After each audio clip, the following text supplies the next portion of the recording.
This part, you really can get your teeth into this, can't you? It's a smashing part, yeah. Really incredible and so emotional and kind of about letting go, losing things, I guess. Yeah, I mean, she's the mum of a 15-year-old, and like all mothers of teenage kids, she'll, you know, everybody will know what that's about, how you have to sort of gradually let them get their independence and leave. And in this film, he's sort of discovering his sexuality. I think the more you work, you know, you've got to keep yourself stretched. You've got to give yourself challenges. Otherwise, I think actors can get really boring. You know, if you stay in your comfort zone, you get, it's like any job, you know, you get boring, and then you'll bore audiences. So you have to keep yourself on your toes, and you're the only person who'll do that, really. No, that's true.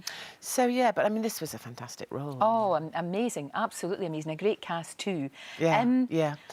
We showed a picture of you with Alan Rickman, and you talked there about stretching yourself, and he was a great pal. I know he was a great pal, but he was an honest pal, you know, because you were saying that he would actually watch you and then give you notes. Oh, yeah, he did. I know he did. I mean, he had a brilliant directorial eye, and he came to see all his friends on stage. If you're doing a play, he was always there. I mean, not every night, thankfully, but he would always give a whole bunch of notes afterwards. And sometimes I think, oh, God, you know, oh, crikey, here we go. But they were always brilliant. I mean, he was absolutely brilliant, and I kept learning, partly because of him, because he'd be very, very tough with me, but in the best possible way. You know, it's exactly what you need. No, it is. That's a true friend. It's a real friend, because you get to a point where people won't give you much direction anymore. They think, well, we'll leave her alone, you know, but actually you need it. You really need it. He was the best kind of friend, really, because very, very loyal, very loving, but quite tough, and always the first person to say when he thought you were, you know, sort of off the rails a little bit. You need that. Yeah. Such a sad loss, and everybody, but the thing is, the work is there. And Truly, Madly, Deeply still resonates with everybody. You know, that movie, I mean, it's always on people's top 10, you know, people really... Is it? Oh, yeah! Oh, that's so lovely. lovely. It really, really is. It's because of the performances, though, the honesty. It was just quite a remarkable movie. If you haven't seen it, go and get it, because it is remarkable, absolutely remarkable. Now, look, tell me about this. Why did you buy a double-decker bus? Because it's fantastic. So I've been going to Calais. I went to Calais to the camp to take some, you know, tents and clothes and things over when winter was coming. And when I saw the situation there, which was really, really shocking, which people were trying to live in, I got just more involved. And, you know, there are hundreds and hundreds and hundreds of kids there, unaccompanied, without their mums and dads. And the police were coming in January this year, and they're sort of smashing most of the camp up and sort of trying to dismantle it. So everybody was very scared and nervous and didn't know what they were going to do. And there's an amazing woman called Liz Clegg, British woman, who's been over there trying to look after, sort of be a mum to all these hundreds of unaccompanied kids. And I said, you know, Liz, what can I do to help? And she said, oh, I just dream of a double-decker bus. You know, we'll rip the seats out the top and make it into a dormitory for the children. Right. So I said, well, that's quite easy to do, I think. I don't know. So I went home and looked on eBay, and there were loads of double-decker buses. I had no idea.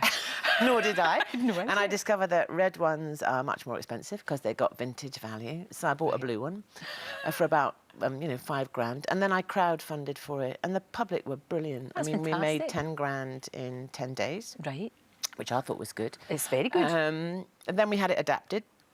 Solar panels for energy, and a stove, wood-burning stove for warming it up, and various other things. And took the seats out, so it's a sort of dormitory upstairs for kids, and made it a little cinema up there with a screen and blackout curtains. That's fantastic, because, you know, a lot of us and all of us sort of say, oh, this is terrible, we must do something. Yeah. But you actually did. You did something so practical that will actually help people in a really I could only do it because the brilliant public paid into that still. Just Giving page, and but it was quite easy to do, and there was a brilliant team of guys who did the adapting of the bus. But really, there's always something you can do in this situation. Yeah. You know, there's a brilliant website called refugees-welcome. I think .org possibly, I'm not sure, but it gives you advice about if you want to do anything at all to help the children or anything. You can go to that website, and it will just, you know, guide you if you want to make some money, you want to raise some funds in your workplace, or you want to actually do something or volunteer. So you can do things, and it's a very positive way to use your fame, if you like, and what you've achieved. You know, you can use that in a really positive way. Well, I think so, Lorraine. I mean, people do, you know, they criticise you. Oh, they will. They'll say, oh, those lovies, what are they like? Exactly, but I don't You're really... going to get that. You're going to get people sneering, of course you are. You are, yeah, but I don't really care. Yeah. Rise above it. Yeah, yeah. Rise above it, and think about what you've done, which has changed life, which is brilliant. When is the movie out now? It's out now. It opened last Friday. Well, it's Fantastic. opening in different places at different Sure. times, but if people, yeah, it's a lovely, lovely film. I'm very proud of this one. I don't Good. normally say this. The two young boys in it are stellar. They're amazing, amazing, and they'll both be big stars, I have no doubt. Excellent. I think it's a really, really beautiful film. It's about all sorts of things that people can identify with, and very, very talented writer-director, great new talent.